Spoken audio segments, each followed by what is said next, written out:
믿음이라는 것은 굉장히 중요합니다. 믿음이 있으면 능치 못함이 없다고 했고요. 믿음이 없으면 되는 일이 없습니다. 중국의 유명한 고사 중에 여러분도 잘 아는 관포지교라는 것이 있습니다. 관중과 포수가의 우정에 대한 이야기죠. 이 둘은 어려서부터 둘도 없는 친구였죠. 이제 청년이 되어서 이제 장사를 하는데 이익이 남으면은 이제 관중이 대부분을 가지고 갔어요. 포수가는 관중이 집안이 가난해서 이익의 대부분을 가지고 갔다, 이렇게 이해를 했습니다. 관중이 이 관리가 됐습니다. 근데 많은 실수를 저질렀어요. 그러니까 사람들이 관중은 무능하다, 그렇게 비판을 합니다. 그때 포수가가 나서서 관중이 무능한 것이 아니라 때를 못 만난 것이다, 이렇게 옹호를 해줬습니다. 전쟁이 일어났어요. 관중이 3번씩이나 도망을 칩니다. 그 사람들이 겁쟁이다, 이렇게 욕을 했습니다. 그랬더니 포수가가 그건 겁쟁이가 아니라 집에 노모가 있기 때문에 그런 것이다, 이렇게 변명을 해줬습니다. 이제 관중과 포수가가 제나라 임금의 두 형제, 그 동생들을 이제 그 동생의 스승이 됐습니다. 첫째 동생 규의 스승이 된 사람이 관중이고, 둘째 동생 소백의 스승이 된 사람이 포수가입니다. 근데 이 제나라가 왕위 다툼이 벌어졌어요. 그래서 형제가 싸워서 둘째가 이깁니다. 그래서 포수가가 결국은 정권을 잡게 되죠. 그거를 받아들이지 못하고 관중은 노나라에 가가지고 군사를 빌려서 전쟁을 일으킵니다. 근데 져서 붙잡혀가지고 목숨이 위태로운 그런 지경에 놓이게 됐습니다. 그때 포수가가 제황공에게 이렇게 말합니다. 관중은 한 나라를 경영할 수 있는 재상의 제목입니다. 그를 죽이지 말고 재상으로 쓰십시오. 간청을 합니다. 그 제황공이 관중을 만나보니까 사람 됨이 그릇이 크거든요. 그래서 재상으로 삼았습니다. 그래서 제나라는 춘추시대의 최강대국이 되었습니다. 그래서 관중이 이렇게 얘기를 했다고 합니다. 나를 낳아준 사람은 나의 부모지만 나를 아는 사람은 포수가밖에 없다. 근데 그거로 끝나는 게 아닙니다. 그보다 더 중요한 얘기가 뒤에 나옵니다. 관중이 몸이 아픕니다. 그래서 이제 제나라의 재상을 삼아야, 후계자를 이제 뽑아야 되는데, 제황공이 관중을 찾아가서 물어봅니다. 자네, 당신 친구 포수가를 재상으로 삼으면 어떻겠느냐? 그랬더니 관중이 극구 반대를 합니다. 포수가는 성격이 사람됨이 강직하고 괴팍하고 사납습니다. 그래서 포수가가 재상감은 아닙니다. 그래서 결국은 포수가가 재상이 못 돼요. 어떻게 된 걸까요? 관중이 포수가를 시기해서 방해를 한 걸까요? 실제로 포수가의 성격을 잘 알고 있었던 관중은 포수가가 재상이 되면은 정적들이 일어나서 포수가의 목숨이 위태로울 뿐만 아니라 나라도 어지러워질 거라는 것을 본 거죠. 그래서 반대를 한 겁니다. 포수가는 은퇴를 해서 국가의 원로로 대우를 받으면서 10대에 이르도록 영화를 누렸다고 합니다. 친구에 대한 진정한 믿음이죠. 뭐 그 정도는 아니더라도 우리 주변에 정말 나를 알아주는 친구가 한 사람이라도 있다면 그 사람의 인생은 성공한 인생이다. 전 그렇게 생각합니다. 우리의 불행은 어디서 오냐면 불신에서부터 온다. 전 그렇게 봅니다. 부부도 서로 믿질 못합니다. 남편을 믿지 못하고요, 조강지처를 믿지 못합니다. 예를 들면 뭐 남편이 밤늦게 안 들어온다. 그러면 이제 부인이 남편이 처자식을 먹여 살리기 위해서 이렇게 늦게까지 고생한다, 이렇게 생각해야 되는데 그렇게 생각 안 하고 이 인간이 또 어디로 샜지? 믿지 못하는 거죠.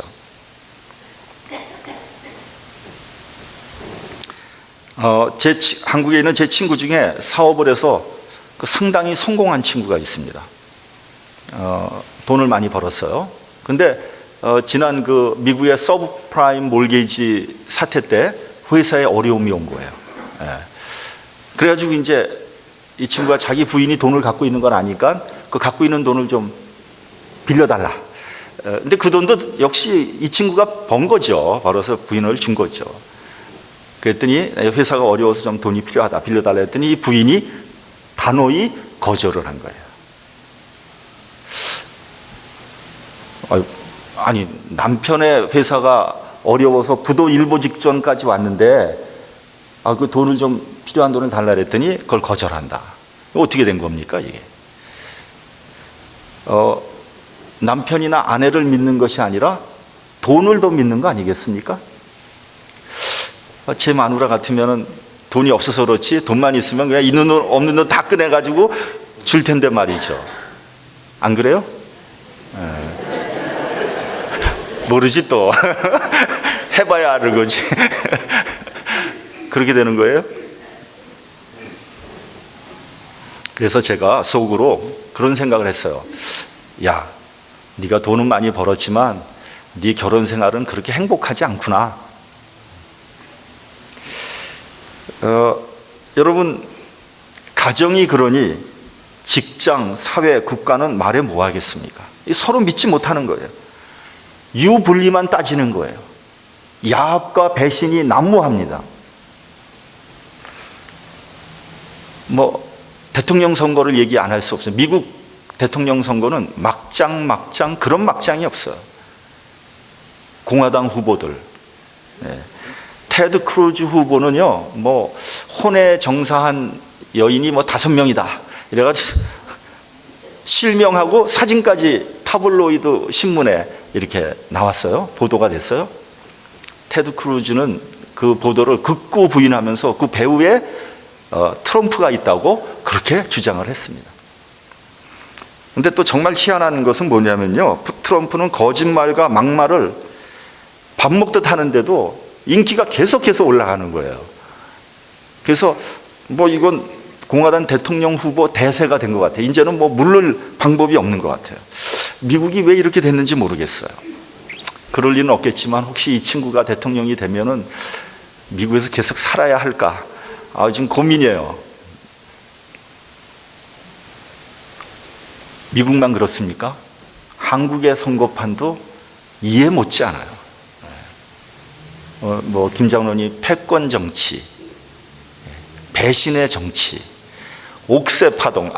제목도 너무 재밌는 거예요. 그래서 요새 드라마를 안 본대요. 그 정치 뉴스 보느라고 드라마를 안 볼 정도로 그렇다는 거예요. 재미있다는 거예요.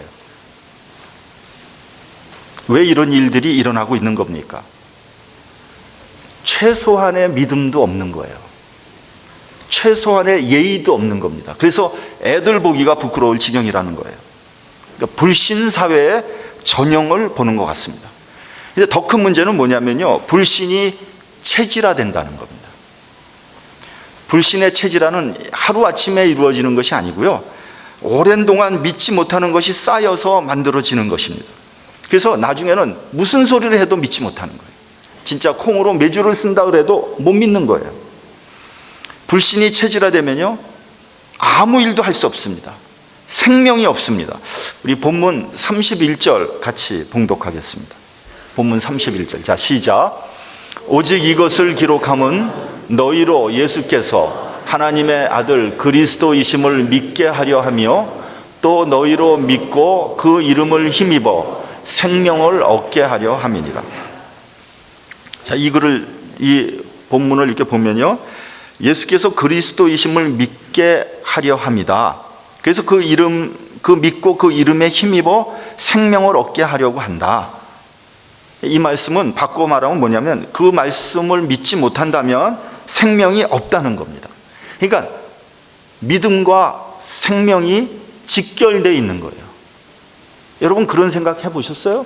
믿음과 생명이 직결되어 있다.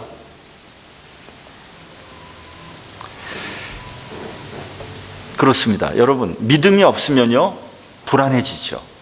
믿음이 없으면요 무능해집니다. 믿음이 없으면요 아무 일도 되지 않습니다. 믿음이 없으면요 생명도 없습니다.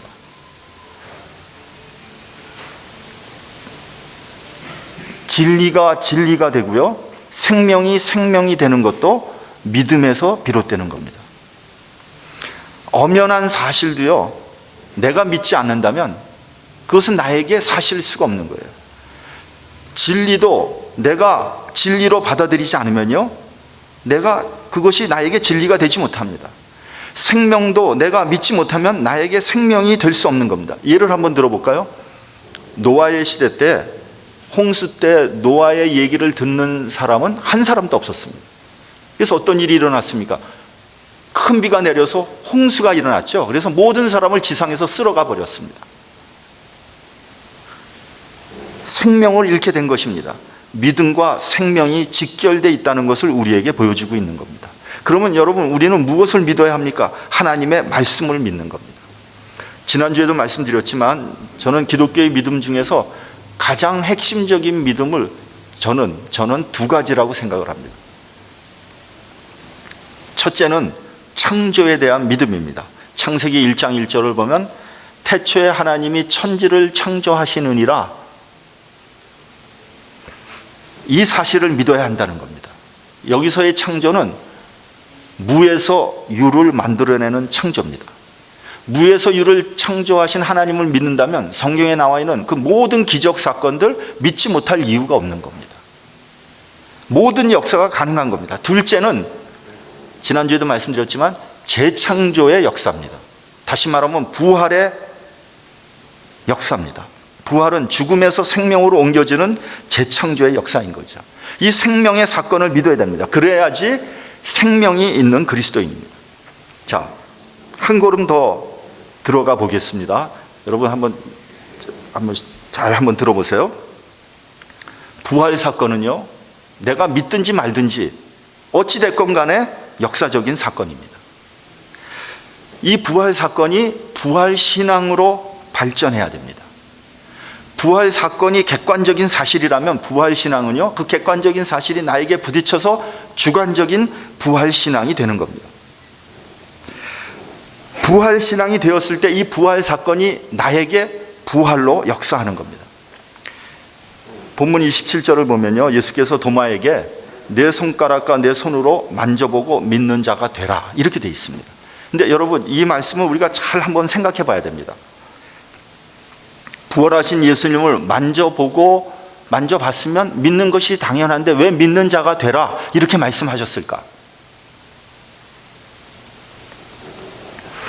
이것은요, 객관적인 부활 사건을 믿으라는 것이 아니라 부활 신앙을 가지라는 그런 주님의 말씀인 거예요. 실제로 도마를 포함한 11 제자들이 다 부활하신 예수님을 보았거든요. 그러니까 객관적인 부활을 본 거예요. 그리고 다 믿었습니다. 믿지 않을 도리가 없죠. 왜냐하면 직접 자기가 봤으니까. 그런데 요한복음 21장을 보면요, 베드로와 도마를 포함해서 여러 제자들이 갈릴리 호숫가에 가서 어부로 돌아갔습니다. 왜 그런 일이 일어난 걸까요? 자기가 본 부활 사건이 자기에게 부활 신앙으로 발전하지 못한 겁니다. 다시 말하면 그 부활이, 예수님의 부활이 나의 부활이 되지 못했다는 거죠. 다른 말로 하면 무슨 말이냐면요, 아는 것과 믿는 것의 차이입니다. 여러분, 성경을 아는 사람들은 많습니다. 성경에 대해서 석 박사들 세고 셌습니다. 성경을 아주 줄줄 외는 사람들도 많습니다. 그러나 그 아는 것이 나에게 믿음으로 내면화되었는가는 또 다른 이야기입니다. 예수님 당시에 바리새인과 서기관들은 정말 성경에 정통했던 그런 인물들입니다. 그리고 그들은 성경대로 살려고 노력도 했던 사람들입니다. 그런데 외식함으로 말미암아 예수님으로부터 큰 책망을 받았죠. 즉 다시 말하면 그 성경적인 지식이 내면화되지 못한 겁니다. 자기 것이 되지 못한 거예요. 한마디로 신앙과 삶이 따로 놀았다는 거죠. 그러면 예수님의 제자들은 언제 부활신앙을 갖게 된 것입니까? 사도행전을 보면 제자들이 120명이 마가의 다락방에서 기도에 전혀 힘쓸 때 성령이 강력하게 임하는 사건이 있는데 그때부터 부활신앙을 갖게 된 것이다, 이런 얘기입니다. 부활의 믿음이 나의 믿음이 된 것입니다. 그래서 사도행전을 보면 제자들이 예수의 부활을 증거하기 시작했다, 이렇게 되어 있습니다. 부활 사건은요, 부활 사건이 나의 믿음이 되었을 때 내가 부활의 증인이 될 수 있다는 그런 얘기입니다.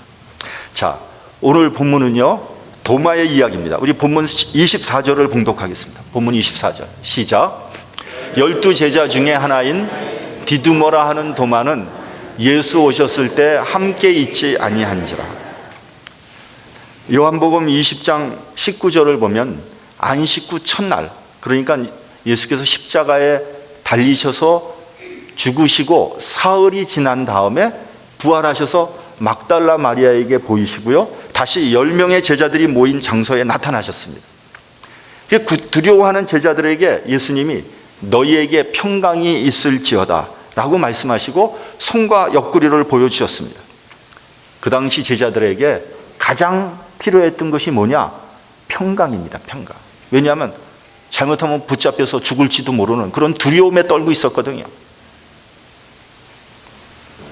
그 제자들이 다 주를 보고 기뻐했다, 이렇게 되어 있습니다.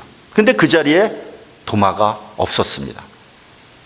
도마가 어디서 무엇을 했는지는 잘 모르지만 도마는 좀 별난 사람이었던 것 같아요. 다른 제자들이 다 같이 있는데 그 중에 도마가 없다는 것은 그렇게 좋은 모습이 아닙니다. 도마는 이렇게 얘기할 수 있을 것 같아요. 좀 독불장군 같은 사람이다. 독불장군은요, 어떤 사람이냐면 스스로 잘났다고 생각하는 사람이거든요. 자기가 자기를 보기에 너무 잘났어. 그래서 다른 사람하고는 비교가 되지 않아. 나는 너보다 훨씬 나아. 너하고는 질적으로 다른 사람이야. 너하고는 수준이 다른 사람이야. 이렇게 생각하는 사람. 이런 사람들이 문제입니다. 이런 사람들은 항상 혼자서 따로 노는 거예요. 교회에서도요, 보면 잘난 척하는 사람이 있어요. 믿음 좋은 척하고, 자기가 다 아는 척하고, 수준 높은 척하고, 이런 사람들이 교회에서 문제를 일으키는 거예요. 여러분, 교회는 모든 사람들이 와서 은혜를 받아야 되지만 그 중에서도 특별히 어렵고 힘든 사람, 가난하고 약한 사람들이 와서 은혜를 받아야 됩니다. 그것이 주님께서 원하시는 그런 교회 아니겠습니까? 근데 언제부터인지 모르지만 교회가 배운 사람, 힘 있는 사람, 돈 많이 가지고 있는 사람의 전유물이 돼버리고 말았습니다. 저는 우리 한국교회의 가장 큰 문제가 뭐냐 하면은 귀족화라고 생각합니다. 귀족화. 한국 교회가 귀족화됐어요. 한국에 있는 소위 강남에 있는 대형 교회들 다 귀족화된 교회들 아닙니까? 거기에 무슨 진정한 희생과 헌신이 있겠습니까? 한 사람이 명차를 타고 오면 다들 똑같은 차를 타고 다녀야 되는 그런 교회. 한 사람이 명품 옷을 입고 나타나면 다 같이 그런 옷을 사서 입어야 되는 그런 교회. 그런 교회에 십자가가 어울리겠습니까? 예수님이 그런 교회에 들어가실 수 있을 것 같습니까? 사도 바울이 고린도전서에서 뭐라고 했습니까? 선줄로 생각하는 자는 넘어질까 조심하라고 했습니다. 그래서 여러분, 그렇게 독불로 굴다가 시험에 들고 넘어지고 문제를 일으키는 사람 대부분 교만한 사람들입니다. 조심해야 됩니다. 다른 10명의 제자들이 한결같이 말을 합니다. 우리가 주를 보았다. 주께서 부활하셨다. 도마는 도저히 믿을 수 없었습니다. 아니, 십자가에서 그렇게 비참하게 돌아가신 예수님이 다시 부활했다고? 말도 안 되는 소리다. 나는 그런 허황된 소리 난 믿을 수 없어. 그래서 도마는 이렇게 말합니다. 내가 그 손에 못자국을 보며 내 손가락을 그 못자국에 넣으며 내 손을 그 옆구리에 넣어보지 않고는 믿지 아니하겠노라. 저는 개인적으로 이것은 당연한 반응이다 이렇게 생각이 됩니다. 이성이 있고 상식이 있는 사람이라면 아마 누구나 그런 생각을 했을 겁니다.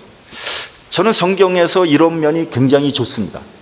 만약에 성경에서 예수님께서 부활하셨다 그래서 제자들이 다 믿었다 그러면 저는 성경 믿지 않았을 것 같아요.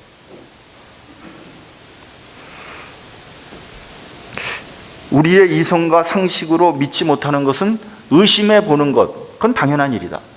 근데 어떤 목사님들은 그럽니다. 무조건 믿으세요. 근데 그 말을 듣고 사람들이 믿습니다 그럽니다.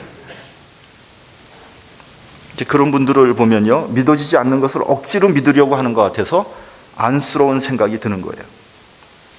저는 하나님이나 성경이나 그런 걸 이제 하나님에 대해서 생각하고 성경에 대해서 볼 때 합리적인 의심은 필요하다고 생각합니다. 어떤 사람들은 그럽니다. 어떻게 하나님을 의심해요? 어떻게 성경을 의심해요? 벼락 맞으려고요. 여러분, 우리가 지금 김일성 북한 우상 3대 세습을 믿는 게 아니잖아요. 그런 허황된 얘기를 믿는 게 아니잖아요. 그 북한의 그 우상화 교육 교과서를 보니까요, 성경하고 비슷해요. 거기 보니까 몇 장 몇 절로 돼 있어. 예를 들면 뭐 4장 5절. 뭐 이야기는 황당한 얘기예요. 김정은이가 3살 때 사격을 했는데 10발을 명중시켰다. 3살 때 어떻게 사격을 하는지는 전 잘 모르겠습니다만 하여튼 뭐 4장 6절, 뭐 6살 때 뭐 운전을 했는데 운전을 했대나? 6살 때 승마를 했는데요, 김하수보다 더 잘 탔다. 뭐 5장 뭐 2절 이래가지고 8살 때 운전을 했는데 외국의 뭐 그 경주 전문가하고 겨뤄서 이겼다. 그런 거에 대해서 무조건 믿으라고요? 그걸 그대로 믿는 사람은 좀 정신 나간 사람들이죠. 당연히 의심을 해봐야 되는 거죠. 그 대신 성경을 체질적인 의심이나 부정적인 의심의 눈으로 보지 말라는 겁니다. 긍정적이고 전향적인 의심의 눈으로 보는 자세가 필요하다는 거죠. 긍정적인 의심은 건강한 믿음을 가져다 주는 겁니다. 여러분, 사실은 믿음은요, 내가 믿는 게 아니에요. 내가 성경을 많이 봤더니 내가 믿기 시작했다, 이런 게 아니라 믿음은 하나님께서 주시는 거거든요. 그래서 믿음을 은사라 그랬고 선물이라 그런 거예요. 그러니까 믿음의 주체는 내가 아니고 하나님이라는 사실을 알아야 됩니다. 하나님께서 여러분들에게 믿음을 주신 거예요. 그래서 믿음에 대해서 교만을 가지시면 안 됩니다. 나는 믿음이 좋다. 그건 하나님께서 주신 믿음을 모독하는 겁니다. 저의 경우를 보면요, 제가 미국에 오기 전까지 저는 기독교를 믿지 않았던 것을 넘어서서 저는 반기독교인이었거든요. 엔타이 크리스찬이었거든요. 이런 제가 미국에 이민 와서 뭐 여러 가지 뭐 환경, 조건, 뭐 여러 상황 속에서 제가 예수를 믿고 목사까지 된 것은 아무리 생각해봐도 내 스스로의 결정이 아니다. 내 스스로 믿어서 이렇게 된 게 아니다. 이건 분명한 것 같아요. 하나님께서 믿음을 주신 것이다. 제가 동양적인 세계관을 가지고 살았던 사람이거든요. 그리고 학교를 다녔으니까 이성적이고 과학적인 사고방식을 가지고 있었던 제가 성경을 믿는 것, 이거 자체가 기적이라고 저는 생각합니다. 그래서 기적 중에 기적은 저나 여러분 같은 사람들이 성경을 믿고 예수님을 구세주로 받아들였다는 것, 그것이 기적입니다. 그것보다 더 큰 기적은 없습니다. 본문에서 도마는 내가 손으로 만져보고 내 손가락을 넣어보지 않고는 믿지 않겠다고 했습니다. 그래서 어떻게 됐습니까?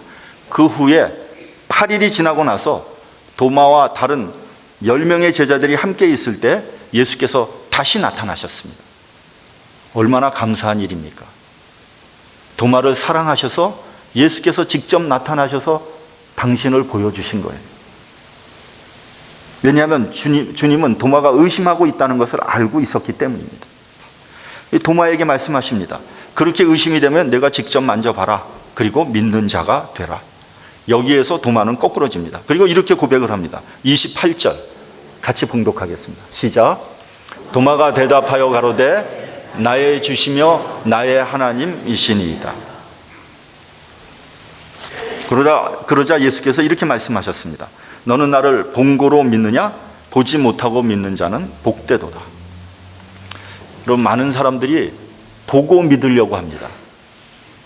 그래서 종종 보여달라는 기도를 할 때들이 있죠. 저도 옛날에 처음 믿었을 때 믿고는 싶은데 믿어지질 않는 거예요. 그래서 그렇게 기도한 적도 있습니다. 주님, 꿈속에서라도 한번 나타나 주시면 무조건 믿겠습니다. 그러나 여러분, 보고 만졌다고 다 확실한 겁니까? 여러분, 여러분의 오감에 대해서 얼마나 믿을 수 있습니까?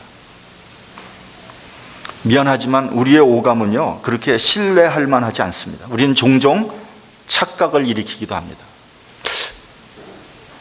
분명히 저는 누가 이렇게 초대를 했는데요, 저는 분명히 8월 달로 봤거든요. 2번이나 이메일을 통해서 제가 2번이나 확인했는데 8월 달로 봤는데 오늘이래요. 오늘이래요. 희한한 일이에요. 2번이나 확인했는데 여러분, 그렇습니다. 우리가 보고 우리가 만지는 거 그렇게 정확한 거 아닙니다. 그리고 세월이 지나면 우리의 기억은 희미해집니다. 그래서 제자들이 갈릴리 호수로 가서 옛날의 직업으로 돌아가 버린 거예요. 여러분, 오히려요, 믿으면 알게 되고 보게 됩니다. 예를 한번 들어볼까요? 어떤 사람을 사랑해요. 사랑합니다. 알고 사랑하는 거 아니잖아요. 아직 모르는 거 많잖아요. 근데 사랑하면은 그 사람에 대해서 더 알게 되고 더 믿게 되는 거예요. 그리고 사랑은 더 깊어지는 거예요. 반대의 케이스를 한번 얘기해 볼까요? 어떤 여성이 내가 알아보고 사랑하겠다. 그래가지고 노처녀 된 여자들 수도 없이 쌓였어요. 알아보니까 다 별볼 일 없더라.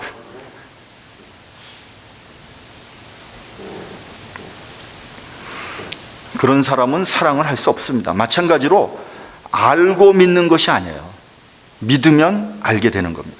예수님을 믿으면 더 깊은 세계를 알게 되는 겁니다. 성령께서 알게 해주시는 거죠. 그래서 믿음이 더 깊어지는 겁니다. 반대로 알고 난 후에 믿겠다고 하는 사람은요, 결국 믿음의 문턱을 넘어서지 못합니다. 진리의 깊은 곳, 은혜의 자리에 들어가지 못합니다. 전승에 의하면 도마는 인도에까지 가서 복음을 전했다고 합니다. 도마가 인도에서 순교하게 되는데요, 온몸에 껍질이 벗겨지는 그런 형벌을 당했다고 합니다. 그리고 인도에 가면요, 지금도 사도 도마의 무덤이 있다고 합니다. 그리스도인이라면 반드시 부활 신앙이 있어야 됩니다. 부활을 믿지 못한다면 기독교의 가장 핵심적인 부분을 믿지 못하는 겁니다. 그런데 성령의 역사가 없이는 부활 신앙을 가질 수 없다는 겁니다. 부활 신앙이 없다면 그리스도의 증인이 될 수 없습니다. 이 증인이란 단어는 헬라어로 마르티스라고 하지 않습니까? 여기서 마르터, 즉 순교자란 단어가 나온 겁니다. 순교는 부활 신앙이 없으면 불가능한 것입니다. 보지 못하고 믿는 자는 복되다고 말씀하셨습니다. 어떻게 보지 않고 믿을 수 있습니까? 성령께서 역사하실 때 가능한 겁니다. 그래서 기도해야 되는 거예요. 부활 사건을 믿는 것만으로는 부족합니다. 부활 사건이 나에게 부활 신앙으로 내면화돼야 됩니다. 그럴 때 담대한 믿음을 가질 수 있고요, 부활의 증인이 될 수 있고요, 나의 인생을 거기에 올인할 수 있게 되는 겁니다. 그런데 유감스럽게도 요즘 그리스도인들은 부활의 증인은커녕 조그마한 손해조차 보지 않으려고 하죠. 왜요? 성령의 역사가 없기 때문에. 기도하지 않기 때문에. 여러분, 우리 그리스도인들이 좀 더 자신 있고 당당하게 신앙생활을 해야 되지 않겠습니까? 저는 여러분 모두, 저와 여러분이 부활신앙을 소유하고 예수의 증인들이 되시기를 주님의 이름으로 축원합니다. 기도하겠습니다.